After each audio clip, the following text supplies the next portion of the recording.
Austin, what's going on, Mike, man? what's up, man? Good morning. Dude, I'm excited to be here. I'm excited for just life in general today. How you doing? I'm Tell me something good. excited. I'm excited. I got to give you a couple of shout outs, by the way. One for Mike's in New York right now. You're going to run the New York Marathon, which is really Yeah. cool. Look at this. Look at this. I'm in a friend of mine's, and I'm gonna put this out there. I'm in a friend of mine's, Sarita's condo that they purchased here. They're actually just getting it finished up. They've got the builder coming back and doing a couple more additional things to it. But it's a really cool condo here on the ninth floor, and it's overlooking a tunnel. So there's nothing that's going to be built in front of it. On the other side of the condo, there's a balcony, and you can see like the expanse of downtown New York. It's really cool. Oh, what are the It's really crossroads? cool. What am I at? 37th and 9th, I think. That sounds Yeah. right. Okay. Cool area. Really cool Yeah. area. Yeah. Yeah. Uh, that's one shout out. So good luck. That's tomorrow, correct? That's tomorrow. Good luck. I know you're going to kill it. I know you're a little nervous about it, and you're going to do great. And I'm excited. And I'm just proud of you. Just as like a friend, I'm just like, that's freaking cool, man. Good job. Thank you. Thank you. The other shout out I got to give you, you have been really putting in a lot of work towards your YouTube channel. And as a matter of fact, you launched a couple of really cool videos this week. One of them was all the homes that the homes of Queen Elizabeth.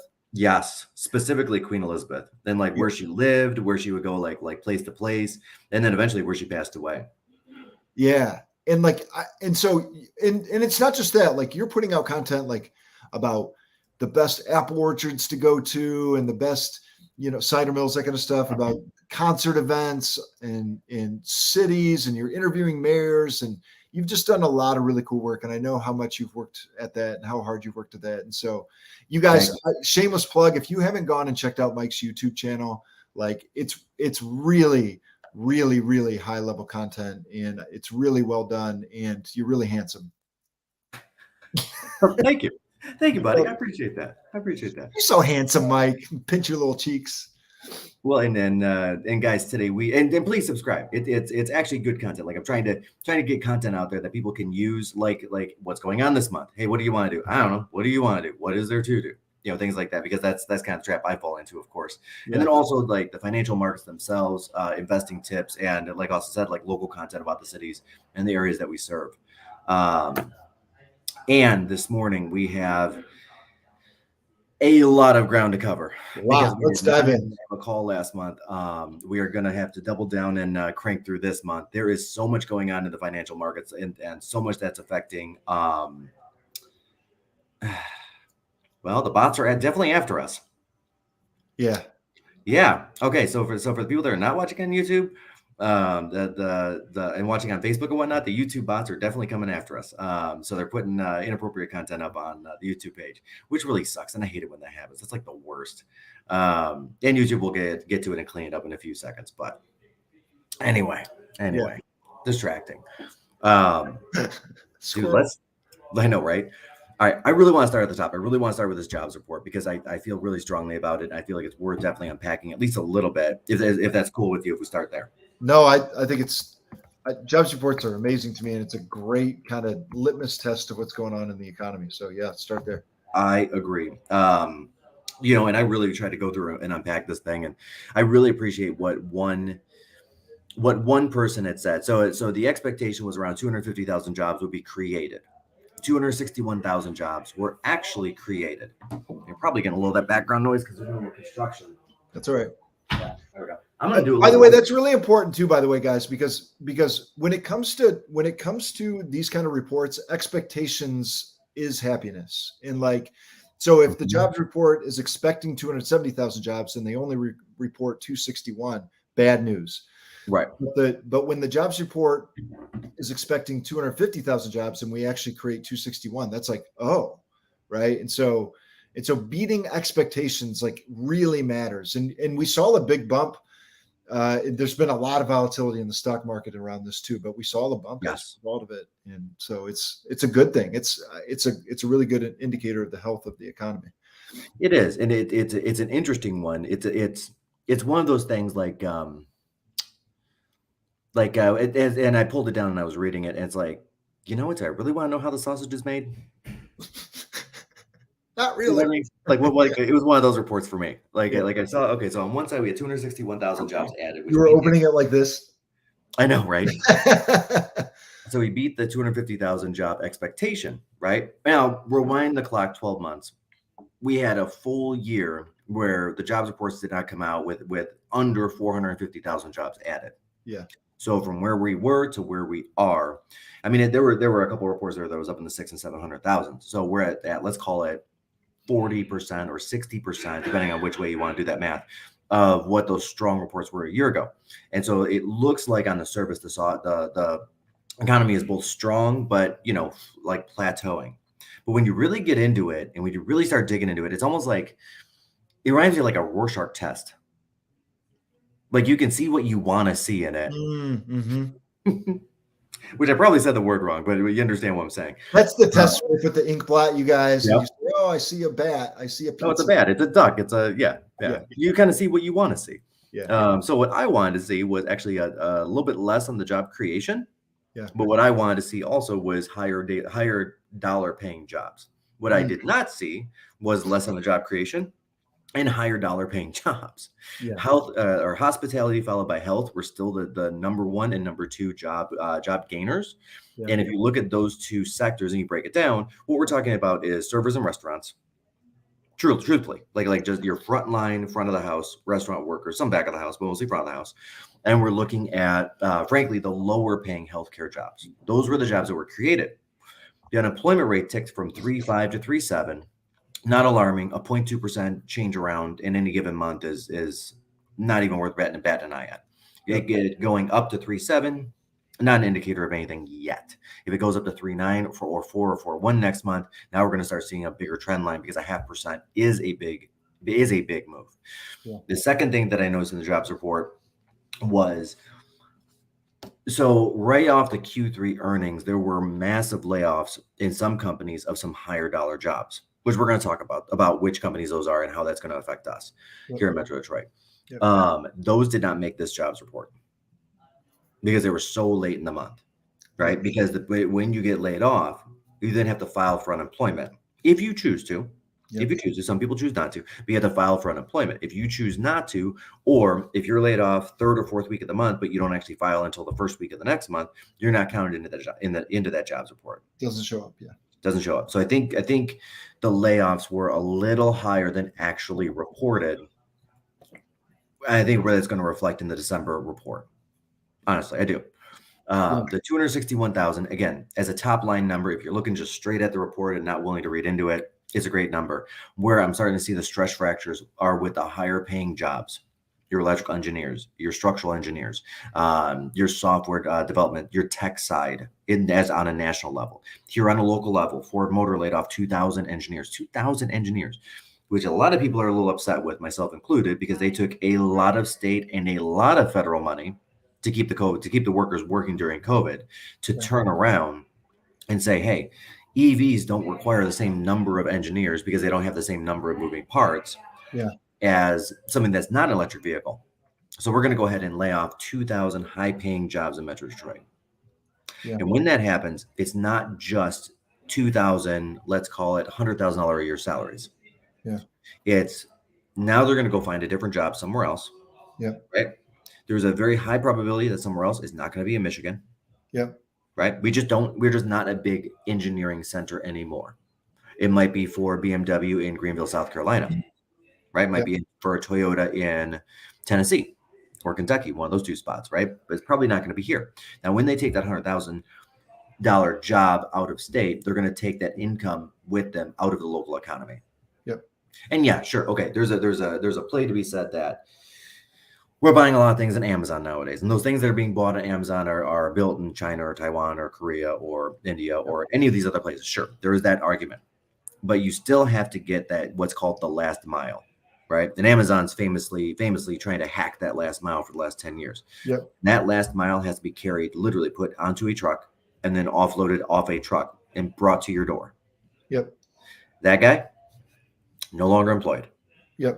And they still have to buy gas somewhere, buy groceries somewhere. They still go to their favorite restaurant, have their favorite bagel shop. They're still putting their kids into different sports leagues. They're still like the one $100,000 job that GM has or Ford has or any of the big three have trickles down into a lot of our economy. It really does. Now, by the way, it was way more of a bloodbath 10 and 15 years ago. Yes, right? Absolutely. We've taken a huge brunt of that, but it still impacts us. Yeah. It still impacts us. It really does. And it's a I mean, to your point, Austin, like let's say we lose 30,000 jobs across Metro Detroit, right? Yeah. I mean, is the guy that brings your Amazon package necessarily going to get laid off? Maybe not. But I will tell you this, that route, which has maybe 3/4 of a square mile, might get extended to a full square mile. And then the 2 full square miles around him gets extended to a full square mile. And then one of those 4 or one of those 5 do get laid off, right? There may not be as many people going out to eat. So restaurant sales plunge 10% or 15%. And those 1 or 2 restaurants that are hanging on the edge, barely profitable, breaking even, goes under. And all the other restaurants get a little bit of a boost, but not enough to hire all the employees of the previous restaurant. Yep. Amazon recently, then this made headlines the other day. Amazon recently put a 1-year halt on their service center in Canton, Michigan, which is, I think, a indicator of what's going on with the local economy. Because if Amazon is shipping more packages because they're taking more orders, they're going to build more service centers. Yep. If they're not, well, they're going to pause those things, which means that they're pausing all the salaries that go along with servicing the service center as well. Yep. Right? This is where we're at, guys, right? And again, I'm not saying doom and gloom for the local economy, actually quite the opposite. I think our local economy is strong, if not one of the strongest and one of the most bulletproof in the United States. I think we're going to see that coming up, where some of the more high dollar jobs are going to be regained here in Michigan, Q3 and Q4 of next year. I think the weaker economies, or the economies that are more at threat, are going to start with tech. So I'm talking about California, and I'm talking about Austin, Texas, specifically. As well as some manufacturing, and then as well some of the more service and fun economies like a Florida or an Arizona, where they rely very heavily on the travel and the tourist, where because of inflation, travel and tourism is the first thing to take a bullet. Yeah. So those economies are actually being impacted far more than the Michigan economy, because like if you look at Traverse City, is it going to be impacted? Yes. Yeah.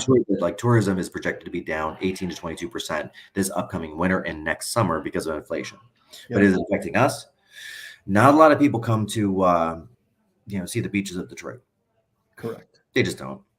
I mean, although the Belle Isle Beach it's nice, it's fun. The Belle Isle Beach is actually pretty nice. I've been. Yeah, shout out to Belle Isle. Yeah. Cool.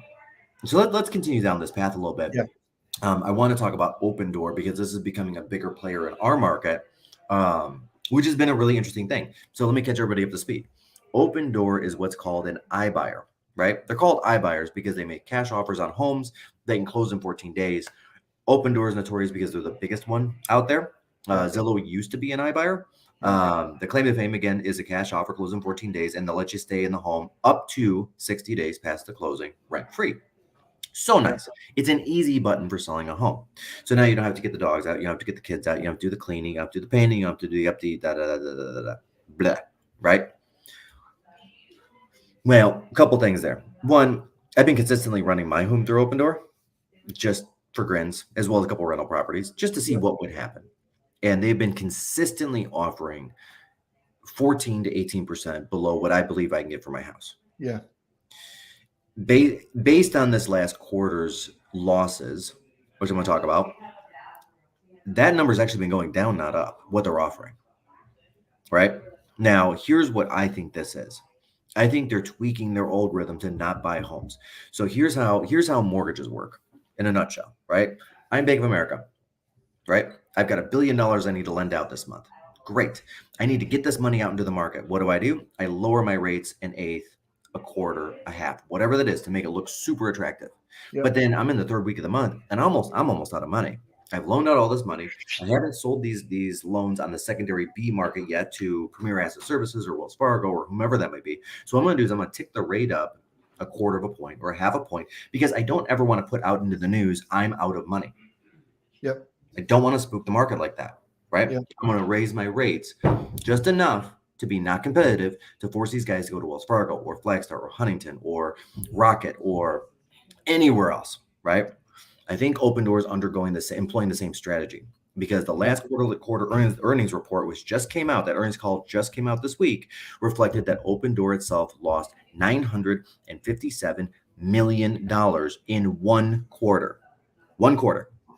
So recapping, quarter one of the year, they were up 28 million. Quarter two of the year, they lost 57 million. Quarter three of the year, they lost 1 billion. Yeah. And where I see that showing up in our market in a second way is when they go into a real estate market, they generally crush that thing they flood it with radio ads, with YouTube ads, with billboards, and with TV ads. And we have seen almost none of this in Michigan. Yeah. Like they entered our market in February. Where are the billboards? Now, for all we know, they might be moving money around for accounting purposes and end of the year and tax. Like, who knows, right? And Well, I'll tell you, I know. What? I'll tell you what, I know. Do you know? They're trying not to go out of business in the next 2 quarters. Yeah, for sure. They've got 1.9 billion left in their war chest. If they're losing $1 billion a quarter, their burn rate is 8 months tops. Yeah. If they go find more money, and they can't because they're publicly traded now. Yeah. Okay. Sorry, I'm on a rant. Full box over. Yeah. Well, they got to get it from somewhere then, which means that when they offer on your home, you're going to get 20% under what you'd get on the open market. And that's it. That's exactly right. And I'll tell you what, guys, like I'm not against Open Door. I mean, I'm not against somebody making $1, right? What I am against is somebody putting out into the world on an ethical basis, putting out into the world, hey, we're going to give you a cash offer, and it's going to be within striking distance of market value. And it's not. And here's the issue with that. The FCC actually just settled the case. They fined them Open Door $56 million because they put out there on their advertisements that they were going to make you an offer that was commiserate to market value. Now, the definition of commiserate, the FCC says, is 5%, right? And they found that the average was 14% below market value. Not even close. About that, guys. In Metro Detroit, our average home sales price right now is $302,000. Yeah. Right? I mean, think about this. That's $45,000 below an open market offer. Yeah. Right? Minimum. And they're moving those offers down past 20% now. So like my offer from Open Door has gone down $30,000 over the last 2 months. Has it really? Yeah. Wow. My house didn't burn down. I didn't take the garage down. I didn't chop a bedroom off. By the way, there's a real economy for this. Like there is. There is. Look, if you're in a normal home, maybe you got some updates to do. Maybe there's a little more wallpaper than you like, whatever. Like you're always going to get more money on the open market. Mm-hmm. There's always going to be an economy for houses that are in real disrepair because the appetite of the average consumer does not want to take on that big of a project, right? And so the investor market will always exist, and I'm not suggesting these guys are predatory. Maybe the FCC is suggesting that they're predatory, which is why they fined them $56 million. But they're going in and trying to find perfectly good homes and just steal them. Is that too strong a language? No, that's accurate. Yeah. And you may not say it, but I'll say it. I think Open Door is literally trying to rip people off, throw some carpet and some paint at something, sell that home for a couple bucks more, and their goal is to make $1,000 per home profit. That's it. Yeah. They do it 9,000 times a month. The problem is, A, they're not making $1,000 profit. They're actually losing $14,000 or $15,000 per home. Yeah. And you can't do that 9,000 times a month and stay in business for that's not long-term play, guys. It's not a long-term play. And then B, people are figuring out. I think the information is getting out there. These guys are literally stealing homes. Now, in here, all right, and just backing this whole thing up, again, my opinion. Like, we will run our sellers' homes through Open Door, right? Just to see what they would say. Yep. This is more of a curiosity number, right? But we also know that this is an extreme bottom floor that we're not selling the houses to them for anyway. So we've run 24 homes through Open Door at this point, and we are 0 for 24 on actually selling them a home. Because what we do is we go on the market the next weekend and we sell the home for 30, 40, 50,000 more. And that money goes right in our sellers' pockets. Because that money, and in Michigan, it is an average of 48,000. And I haven't rerun the number with the new algorithm and what they're using it. But last time I ran a couple months ago, it was a $48,000 difference on average for the Metro Detroit homeowner that was going into their pocket directly, not using Open Door and just putting it on the MLS and saying, well, let's just show it for a weekend and see what happens. And that's even with them pricing super tight to the market, which I think is a good strategy right now because you're still going to get multiple offers, even in this environment where we're hitting 7%, soon to be 8% interest rates. Yep. but it still puts $45,000 back in your pocket. So think about this: $45,000 in this inflationary market, right? Yep. Credit card debt is spiraling out of control. You could pay some of that off. It's high interest debt. Your credit card debt, but right now your credit card interest rates, by the way, guys, has all gone up. Bloodbath. It's gone up. It costs more to finance short-term debt right now than it did a year ago. Why? Because the prime rate and interest rates have gone up. Simple math. Big time. Simple math. Chase Bank is not getting, or wherever you're getting your Amex or Capital One, they're not getting the money as cheaply as they were 8 months ago. So where's that cost get passed on to? Us. You. Yeah. So that $45,000 could go towards that. It could go towards kids' college funds. You got 3 kids, $45,000. You can add 15 to each one. That's awesome. That's pretty cool. You can throw a little extra in your retirement account, which, by the way, I'm gonna talk on that next. But you can throw it in your retirement account and shore that thing up. Right? You could pay off your car because that's just bad debt anyway. There are a lot of things you can do with $45,000. I'd rather see you do than give it to Open Door. Personal opinion. Yeah. So let's talk about that. Retirement accounts. We're going to get to the real estate side of it, but I'm going to talk retirement accounts first. So retirement accounts, of course, with the Dow being down, is down, right? Let's just call it. My retirement account's down. Yeah. I mean, I just keep I keep putting money into it, and it just goes away, and I love it. By the way, yeah, I love it. More shares cheaper, and so interesting. Everything's on sale. Yeah, everything's on sale. So our retirement accounts the value's down 25%. Let's call it from its peak, which was a very, very high market. I think we can all agree there. Totally unexpected peak too. It was like, holy crap, where'd this come from? Now here's another issue. Between last year, the end of last year and now, last month, the average American has cut their contributions to their retirement account by 50%. Really? And the studies are showing, the feedback is coming in, that it's not because they don't want to, it's because Americans can't because of inflation. And they need that money out of their 401k. They need it in their today paychecks, not their 401k for the future. It's like a double hit. You can't buy it when it's on sale. Your assets have gone down, and it's just going to prices going up or interest rates being higher. That's a bang bang. Yeah. I mean, again, guys, look at the grocery stores. I had a conversation with a friend, which and if anybody is considering a career in real estate, this is a shameless plug to reach out. We would love to help you. I don't care where you're at in the nation. We'd love to help you and see if we can get you at least pointed in the right direction. If you're not in Michigan, if you are in Michigan, we'd love to have a chat with you, see if it makes sense to get into business together. Yeah. But that shameless plug comes from, I was having a conversation with a friend of mine who and I hate the words fixed income because it makes it sound like she's retired, and that's not the case. She just works a job that's a W-2, so she has the same salary every paycheck, every pay period. Yeah. Of course, the things like food and kid stuff and like all that. And she was talking about how she was looking back at her Kroger bills a year ago, and she was around $70 or $80 a week, and now she's at $130 a week on average. Really? Like, that's crazy. And that's crazy. It's 2 humans. That's all it is. Right? And she just tried to pick up the organic stuff or the better stuff for her kid. Of course, we all try to. But now she's at the point where she's being forced to not do that. Which I mean, she's blessed to have a great job and have a good income. Yeah. Right? It's solid, right? Her income's solid. It's not, like super mega income, but it's definitely above the Oakland County average. Yeah. She's making a living. Yeah. Yeah, making a living and doing well. Yeah. And now she's looking at this and saying, okay, where am I cutting? Well, I've already cut my Starbucks out of my diet. I've already cut, this other fun stuff that I like to do. I've cut, some of the weekend activities back, right? We're not going to go see a show at the Fisher. We might go see a movie at the Imagine.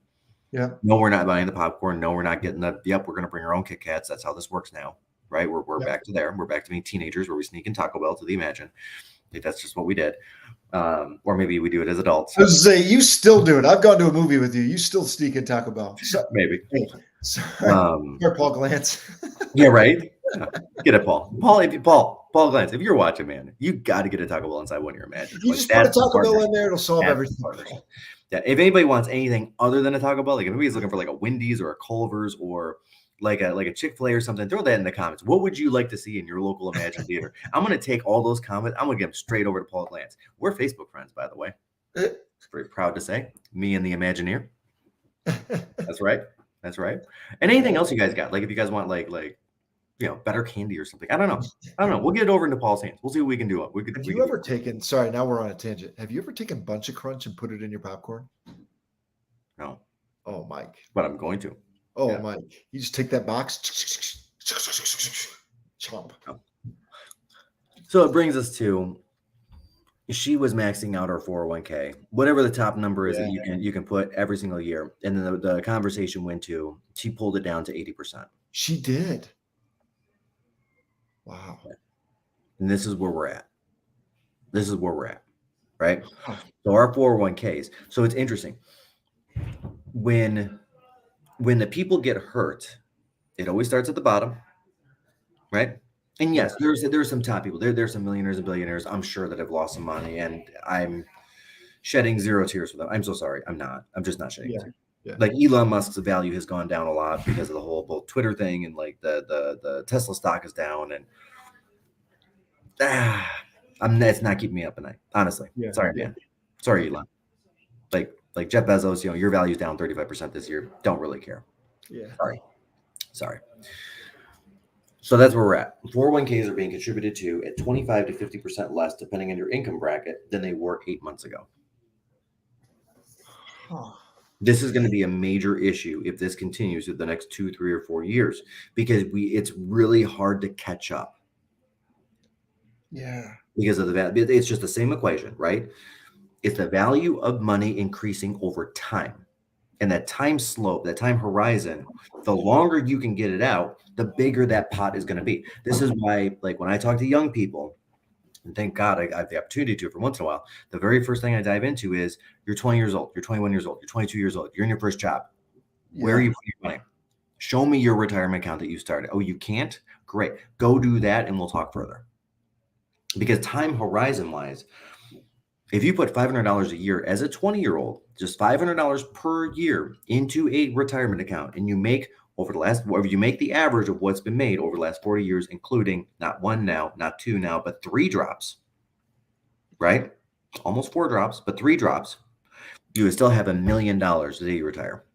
Here, sorry, I'm visual. Like, can you see my screen? No, I can see it down there. Hang on.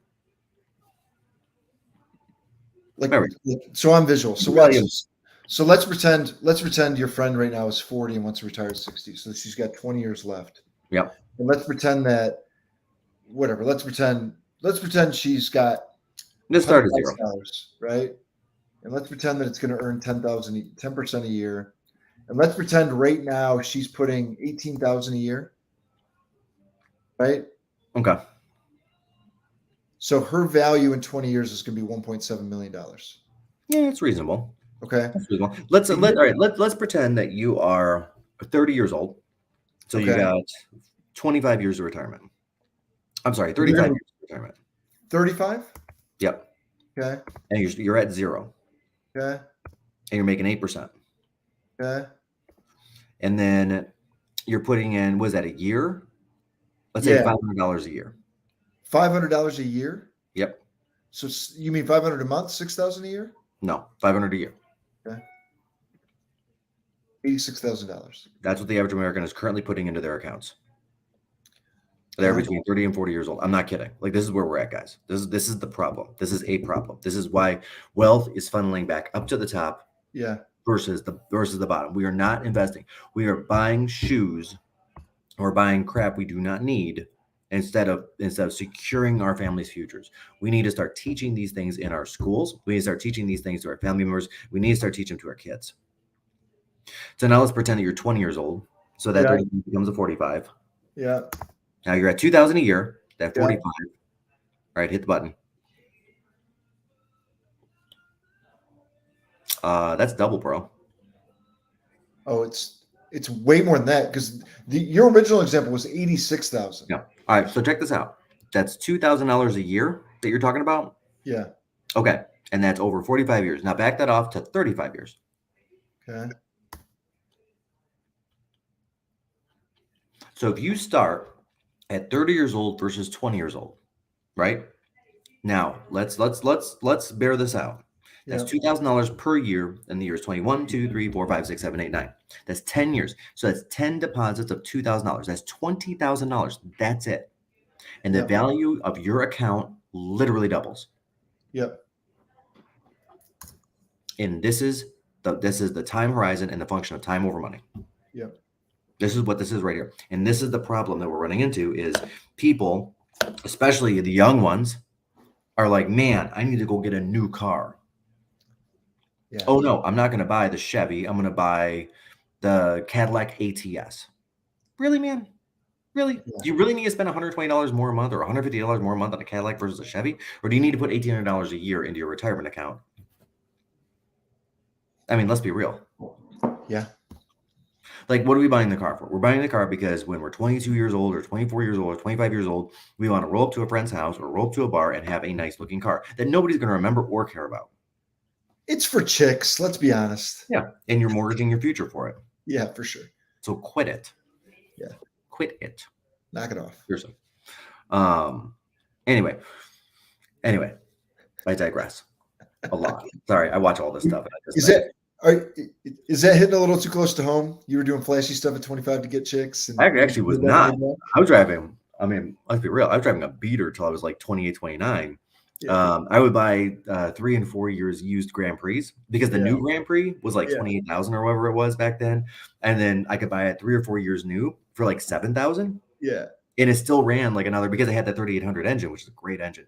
There were 2 engines in it. That 3800 engine, you could run that thing up to like 200,000 miles. Okay. Well, anyway, I digress. All right, let's get to the rest of the stuff and then let's get out of here. All right, Zillow laying off people.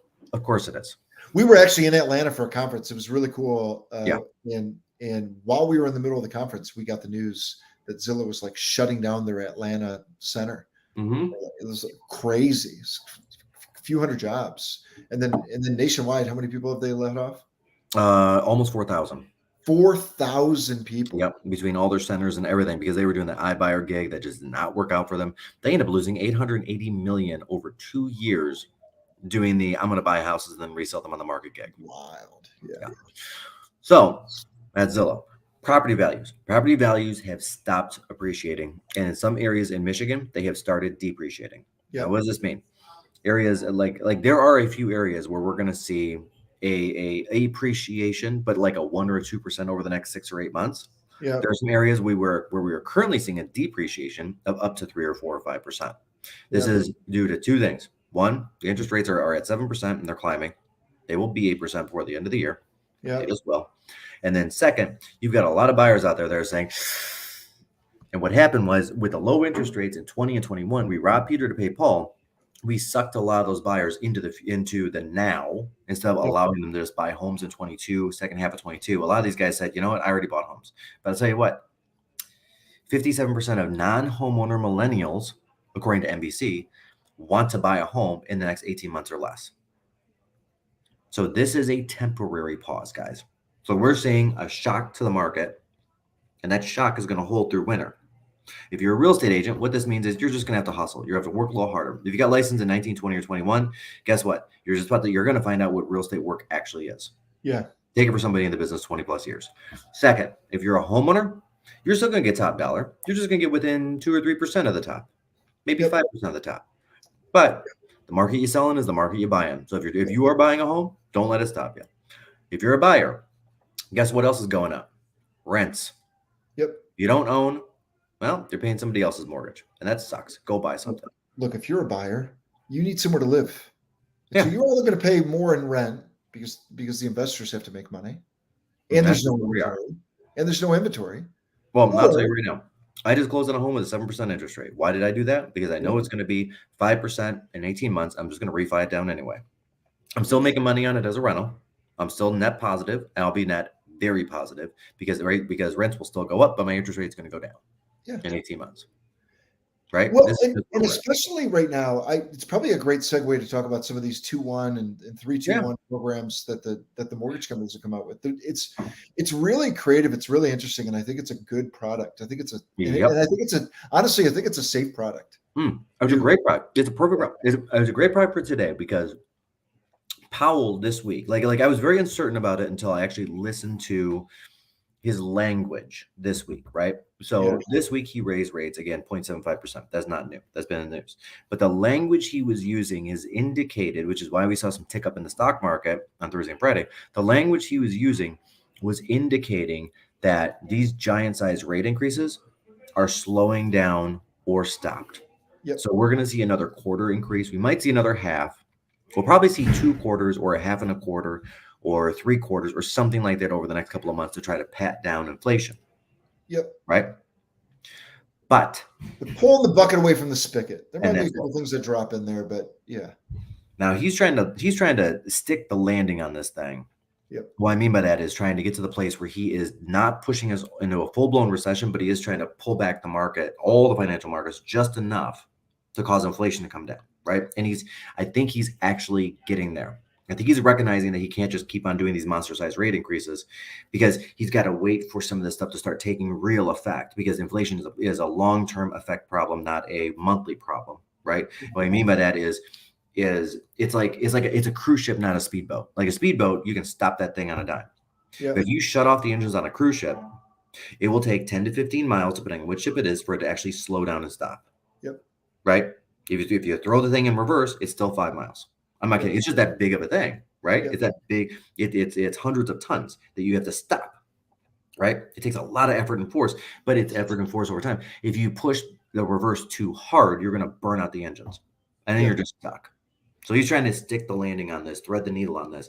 And I think he may have just done it because he's trying to convince the markets and the economists out there and the funds out there that he's not going to go that much higher in rates, which is good.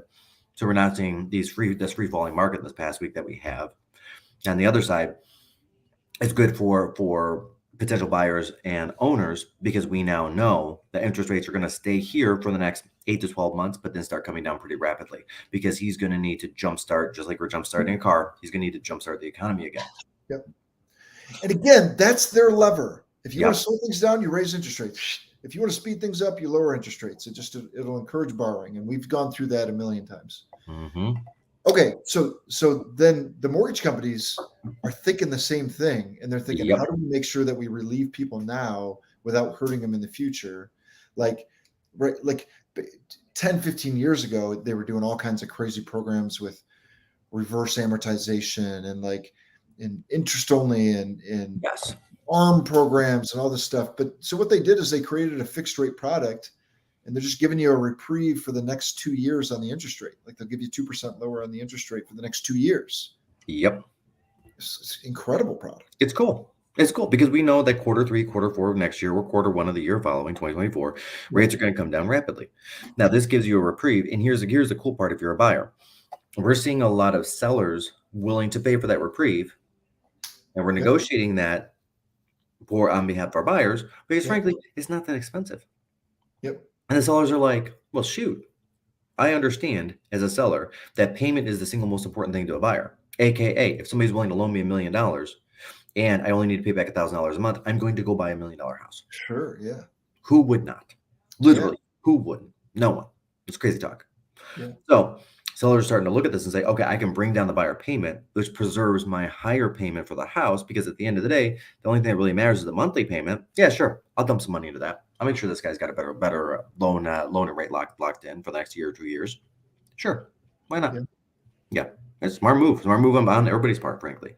And then So if you're a savvy buyer right now, sorry to interrupt you, Mike. If you're a savvy buyer right now, you could time this.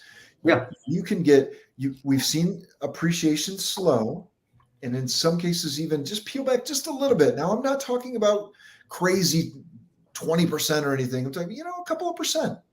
And by the way, you're not finding yourself in multiple offer situations where you might have to overbid by 10% like you were this time last year. So if you're a savvy buyer, things have slowed down enough. Yeah. You can get the seller to pay for a lower interest rate for you. And really you just have that thing for the next 2 or 3 years. And then when rates lower again, you just refinance it. And that's it. And have the lower payment. So right now you're marrying the house and kind of dating the payment. Yep. And that's exactly right. Yeah. Now, if you're a seller on the flip side, you could take advantage of this. Okay, so instead of I need to move anyway. Something's going on with my family. And instead of me worrying about a couple of pennies, and again, I'm not suggesting that $5,000 or $10,000 is a couple of pennies, but $5,000 or $10,000 on a $300,000 or $400,000 home is a couple of pennies, right?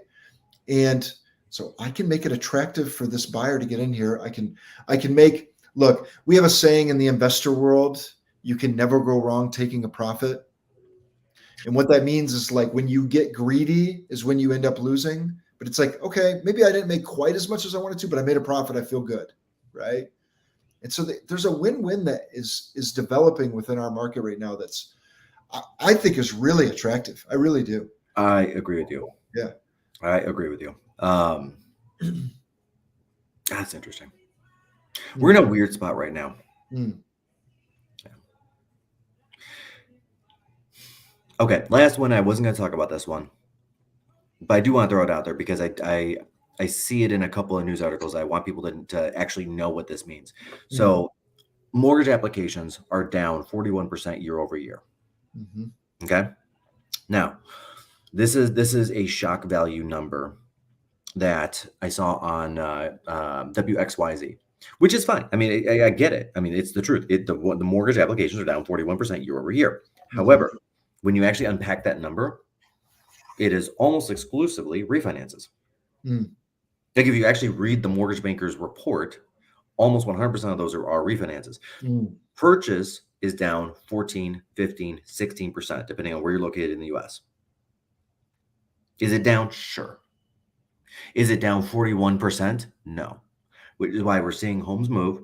I mean, let's be honest, Austin, you and I were both surprised because we're seeing these numbers coming out. But we were both surprised we still sold 100 homes last month. We sold more homes this October than we did last October. Yeah.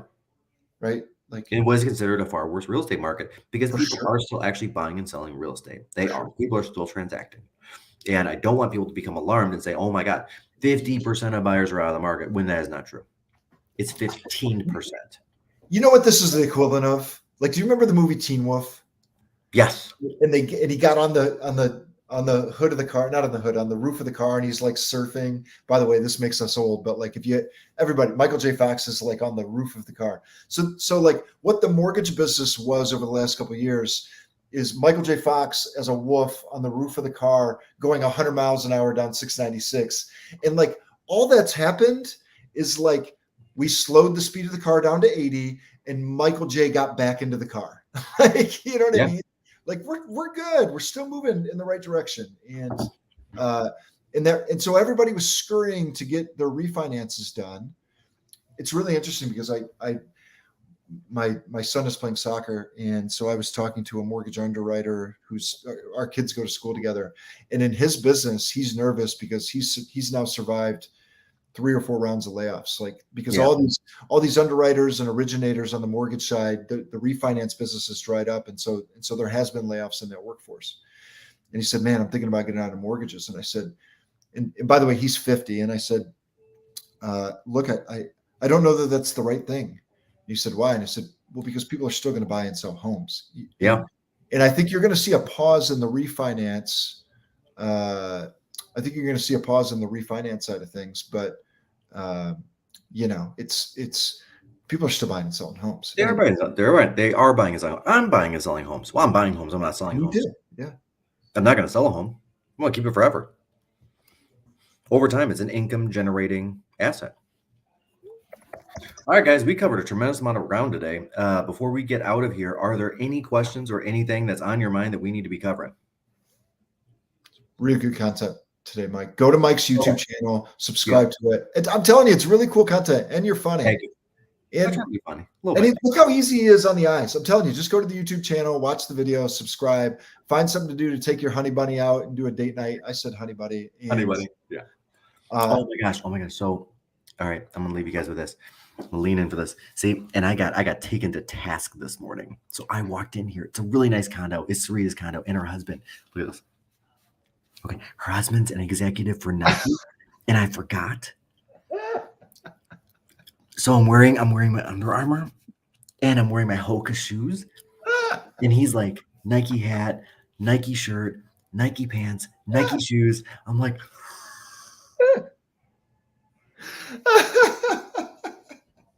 Did he say something to you? Yeah. He's like, he literally walked up to me and said, "Really? You're doing that in this house?" I'm like, "Yeah." We're letting you stay in our home and you're going to wear the hat? Yeah. And I was going to be like, well, let me take off the shirt, but oh, you can't see it. I saw it. I saw it. Yeah, I have an Under Armour short sleeve shirt on. I feel like a really bad person right now. Your face is so red. It's so good.